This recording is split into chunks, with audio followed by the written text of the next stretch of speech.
Hello, I'm Debra Sofia Magdalene and welcome to Mastery Path Connections. I'm here in Glastonbury and I'm talking with David Greenway, who is the Town Crier of Glastonbury. David, welcome. Well, thank you very much. And I thought it'd be really interesting today to talk about what is the role of a Town Crier, because there's not many towns in the UK that actually have a Town Crier. So first of all, tell us a bit about you and your background and how you became Town Crier of Glastonbury. Right, okay. Have we got an hour? No, I have to keep it brief. Right, yeah. A little bit of background about me, right? Okay, born on the Isle of Wight. I lived there till I was 18. Then I went away to study to become a teacher, and I've been teaching in a number of different schools in the mainland and in England. And I came to Glastonbury in 1980. So that's a little bit about me. I'm still teaching at my tender age. Spent many years as a full-time teacher. I now do supply teaching, and it keeps me busy. What subjects do you teach? I'm a physicist, so physics, science, mathematics. Okay. In secondary education, it's my specialist area, and still getting phone calls every morning. Can you come and stand in for such and such a teacher? So that's my daytime job. But at weekends, I'm Town Crier. And how did you get that job? Well, funnily enough, that was through a school. I was working here at St Dunstan's School, and it was the last day of the year, and they had a school assembly. And all us teachers were stood at the back of the hall. And I noticed one of my old pupils from when I was teaching in Shepton Mallet. And he was presenting an award for, in memory of his father, who was the previous Town Crier, dear old Graham Coles. And the award was for, I think it was sporting achievement, something like that.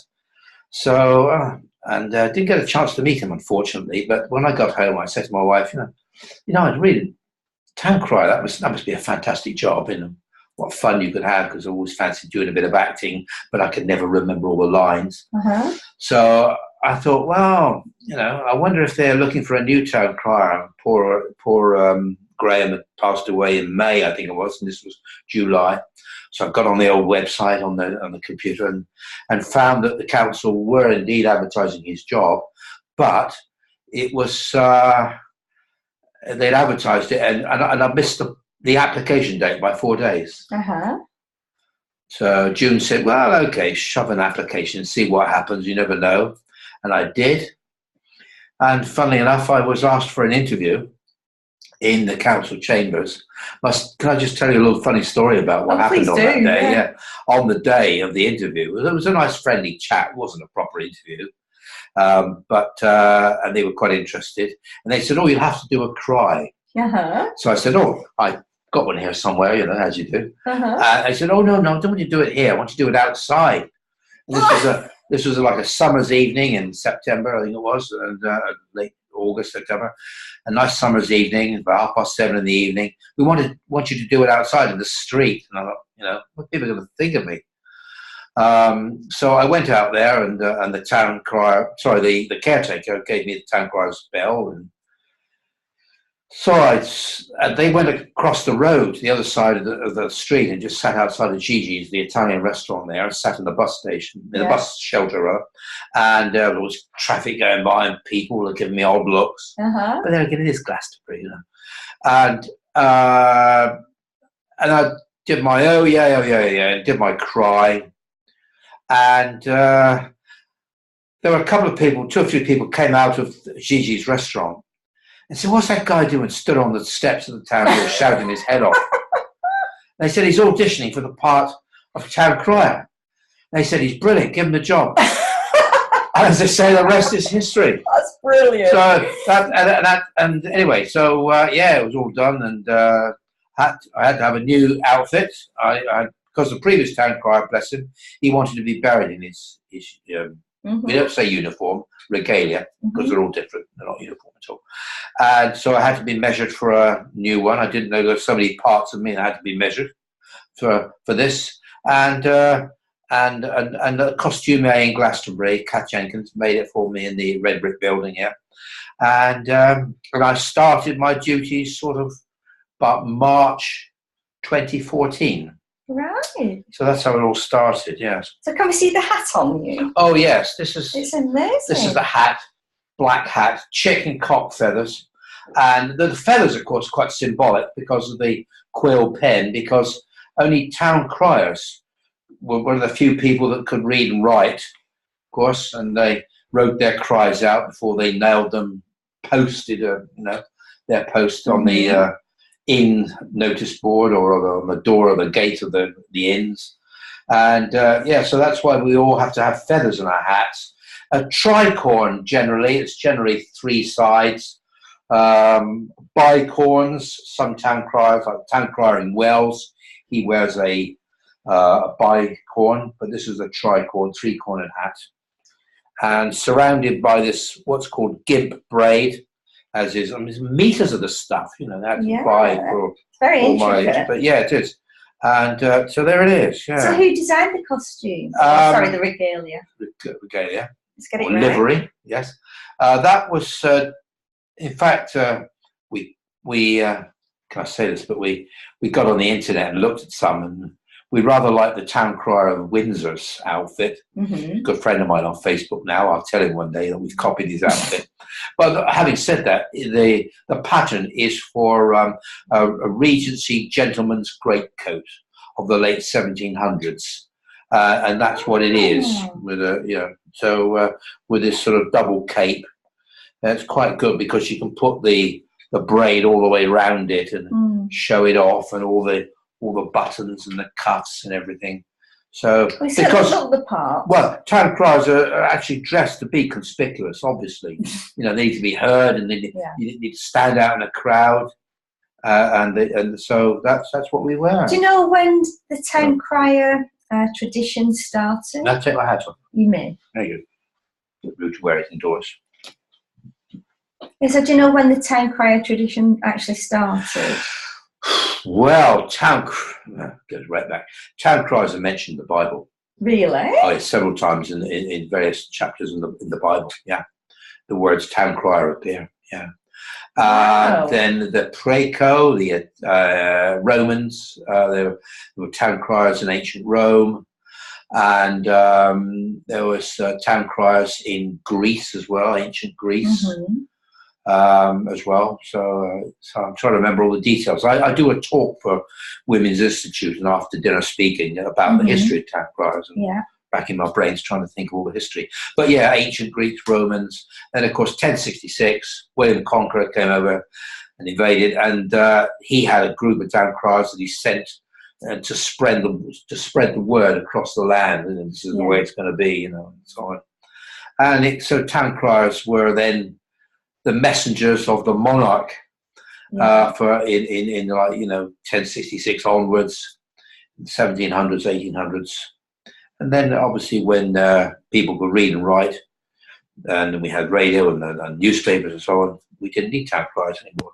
So now it's very much a theatrical role, and really, it's the friendly, welcoming face of Glastonbury, for tourism. What's the role then, apart from tourism? Did you think that it attracts more tourists to an area? Oh, I don't think so, but it's just one of the little features and one of the little nice sights that it's nice to see, I guess, if you see a Town Crier in full regalia. Everybody gets their camera out once they take a picture. I was actually in Wells the other day, and we passed the Town Crier. Oh, yeah. And he was actually just walking past on the street, and I was like, oh, we've missed his cry. Yeah, and he was in a rush, otherwise I would have stopped. And I know, in Lens Wells, and it's just nice. It's a nice thing that town councils do.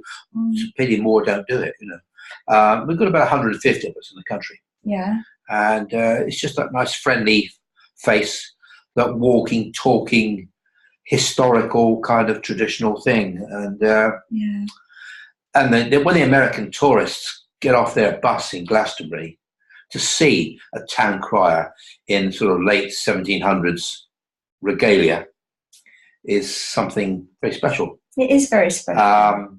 You've got town criers in America, some in Canada, but. And I feel very privileged that today you've actually done a personal cry for me to welcome me to Glastonbury. Oh, that's right. Yeah, I've not done many of those. You're one of the few. That's such a blessing and an honour, and I'm just very grateful that you did that for me today. It was really a beautiful experience to be welcomed into the town. And you got a printout as well, haven't you? I have, yeah. Let's show them, shall we? There. This one's yours, real friend. But that's yours, yeah. A nice little printout there on a scroll with the seal of Glastonbury there. Oh, is that what it is? Yeah, it's the seal of Glastonbury, yeah. Town Council, yeah.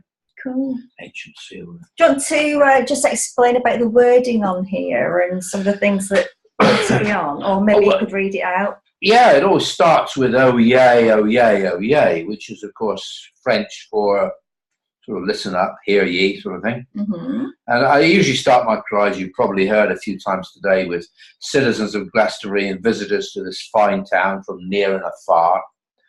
And then let it be known to all ye good people here gathered that today we are truly delighted and honoured to be able to officially welcome back Debra Sofia Magdalene into the kingdom of Avalon from Burnley in the county of Lancashire. Do you know, that was so lovely.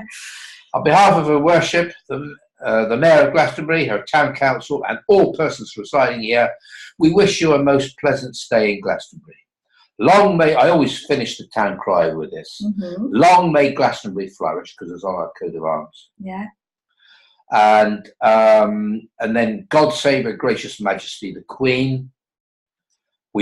My union rule book says that I've got to say that after. Yeah. Oh, yes. There you are. So that was it, wasn't it? And is this because the tradition goes back to when we were the messengers, the messengers of the monarch, the king of the reigning king or queen? That's right. Yes. And tell me about the time that you were given that very special honour at the tour. You mentioned it to me the other day.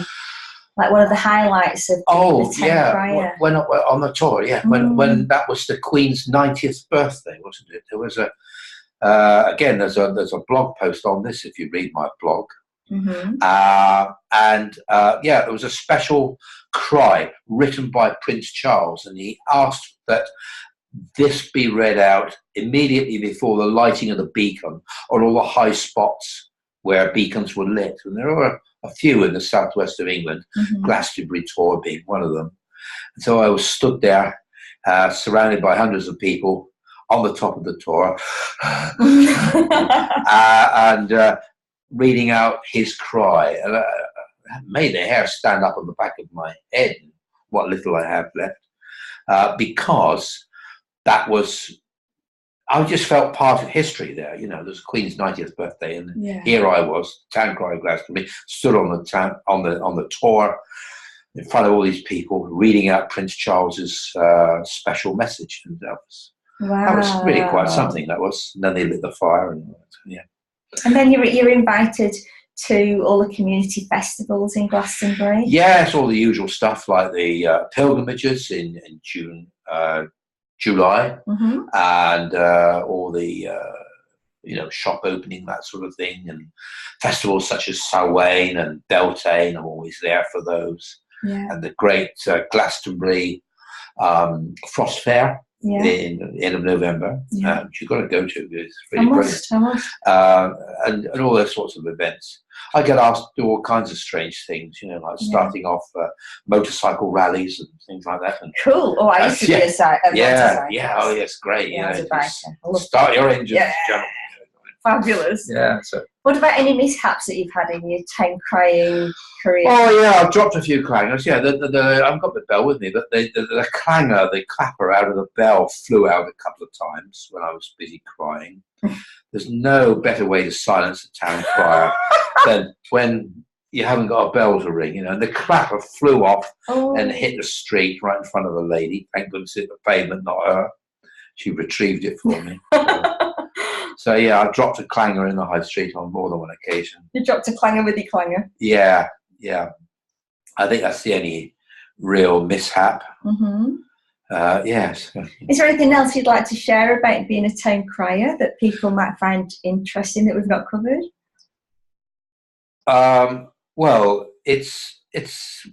well, for me, it's the loveliest job to be able to stand in Glastonbury, like we've done this afternoon, in a lovely sunny day in the summer, and to cry and surrounded by visitors who all want to come and meet you and talk to you, and meeting lots of people from all over the world. I tell you, it's the best job in the world. And having about sort of a dozen or 15 people on the other side of the road, all taking your photograph or video, it's really good for the ego. But it's a lovely job, and I feel very honoured to be doing it. And when I get paid for odd jobs, I like to give something back to the town, and I make donations to the Glastonbury Food Bank. So what sorts of jobs can people pay you for? Like anything like weddings. I've done quite a few cries for weddings, and opening shops and that sort of thing. I do a fair bit of that. New shops opening. Good. Announcing anything really. Do you know there was even once a town crier was employed to shout out a guy's divorce? What? Yeah. Well, it's like celebrating a new chapter, I suppose. Something like that, yeah. Yeah, and today you've been awarded the Heart of Avalon Award for your service to the community. Service to the community. Service to the community. Yeah. I just got a big mouth. That's all I was really. Yeah.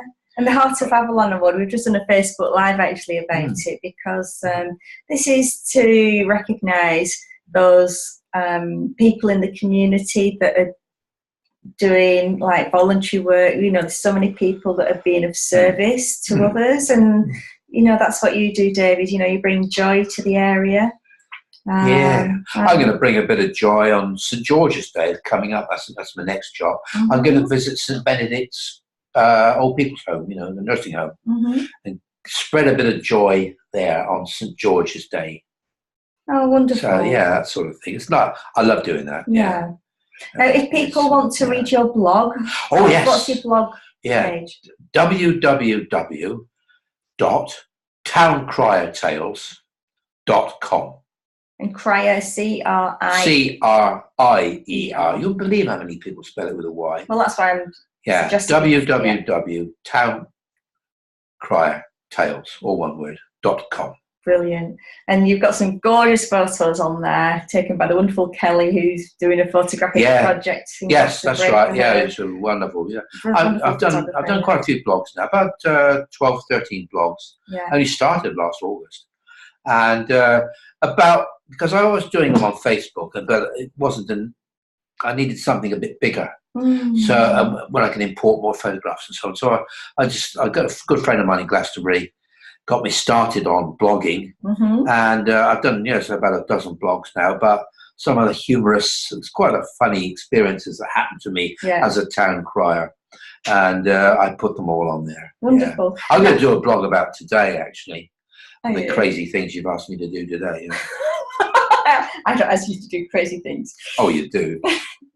But anyway, thank you so much for your time. Really My appreciate you, coming along today and making today so special. And, it's touched my heart to have my own personal crier. It's such an honour. Thank you. Thank you. Carry on shining your light in the town. Oh, yes. So bye for now, everybody. Go and check David's blog out, and we'll see you again soon.